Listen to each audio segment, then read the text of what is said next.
আসসালামু আলাইকুম বন্ধুরা। তো এই যে চলেন আজকে আপনাদের দেখাবো হচ্ছে জুয়েলারি বক্স কিভাবে বানায়।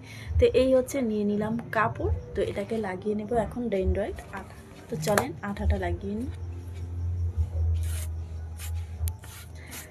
তো এই যে 4 সাইডে আঠা লাগিয়ে নিলাম, এটা একটা লাগালাম আর এটা একটা লাগালাম। তো 2 পিঠে আমার আঠা লাগানো কমপ্লিট। আর এখানে আমি নিয়ে নেব দুটো ডাইস, একটা হচ্ছে উপরের সাইড, একটা হচ্ছে নিচের সাইড। তো উপরের সাইডটা আমি এখন এই যে 4 কোণে আমি আঠা লাগিয়ে নিলাম, আর নিচের সাইডটাও এই যে আমি আঠা লাগিয়ে নিলাম। ঠিক আছে, তো আমার আঠা লাগানো কাজ কমপ্লিট হয়ে গেছে। আর এই যে এখন আমি এটাকে মুড়ে নেব ঠিক এইভাবে, 4 কোণা 4 সাইডে আমি কিন্তু মুড়ে নেব। এই যে মুড়ে নিলাম। এবার এগুলোকে আমি এইভাবে মুড়িয়ে দেব, একদম সিম্পল। এই যে 4 কোণা আমি এইভাবে ঠিক মুড়িয়ে দেব। তো ট্যানটানান আমার কিন্তু একটা পুরো রেডি হয়ে গেছে। আর এখন আমি করে নেব আর একটা রেডি, মানে নিচের পার্টটা আমি রেডি করে নেব।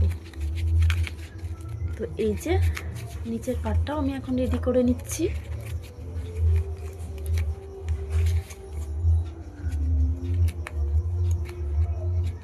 তো আপনারা যদি মনে করেন যে এটা বড় ভিডিও দেখতে চান, একদম পুরো অনেক বড় ভিডিও আর কি কীভাবে বানায়। আর এই যে নিয়ে নিলাম কবজা, তো কবজার এক সাইডে লাগিয়ে নেব আঠা। তো এই যে লাগিয়ে নিয়েছি, এখন এর মধ্যেও লাগিয়ে নেব আঠা, নিয়ে এই যে এর মধ্যে লাগিয়ে দিলাম। তো এই যে আমার ইয়াররিংয়ের বক্স একটা রেডি হয়ে গেছে। তো এর মধ্যে আমরা যেটা পাই হচ্ছে জুয়েলারি দোকানে কানের পাই। তো এই যে, আর এর মধ্যে কিন্তু এখনও হচ্ছে তুলো এগুলো দেওয়া হবে। তো আপাতত এই যে এরকম একটা বক্স কিন্তু আমি বানিয়ে নিলাম। কেমন লাগলো আজকের ভিডিওটা? আর এটা যদি ফুল ভিডিও দেখতে চান তো এই ভিডিওটা 1 মিলিয়ন ভিউজ চাই। তো চলেন দেখা হচ্ছে নেক্সট ব্লগে।